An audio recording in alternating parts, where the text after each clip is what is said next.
Hi, എല്ലാവർക്കും നമസ്കാരം. ഇവിടെ വെച്ചിട്ടാണ് എൻ്റെ ഡ്രീമിങ് സ്റ്റാർട്ട് ചെയ്യുന്നത്.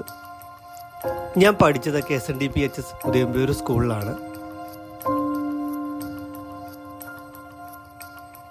ഞാൻ ഇവിടെ പഠിക്കുന്ന കാലത്ത് ലഞ്ച് ബ്രേക്കിൻ്റെ ടൈമിൽ ഞാൻ, അരുൺ, പ്രവീൺ, മിഥുൻ കുറച്ച് പേരൊക്കെ ആയിട്ട് ഈ ഗേറ്റിന് മുന്നിൽ വന്ന് കാർ കൗണ്ട് ചെയ്യുന്നൊരു ഗെയിം ഉണ്ടായിരുന്നു.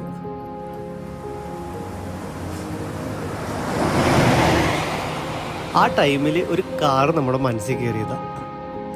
അതെ, ഞാനിപ്പോൾ ഇവിടെ വന്നിരിക്കുന്നത് എൻ്റെ ലൈഫിലൊരു ഡ്രീം കം ട്രൂ മൂമെൻറ്റിൻ്റെ കാര്യം നിങ്ങളടുത്ത് ഷെയർ ചെയ്യാൻ വേണ്ടിയാണ്. അത് ഇവിടെ അല്ലാതെ വേറെ എവിടെ വെച്ച് ഷെയർ ചെയ്താലും എനിക്കത് 100% സാറ്റിസ്ഫൈഡ് ആവില്ല, ഹാപ്പിനെസ് കിട്ടില്ല. അപ്പോൾ അതെന്താണെന്നുള്ളത് നമുക്ക് കാണാം, വരും.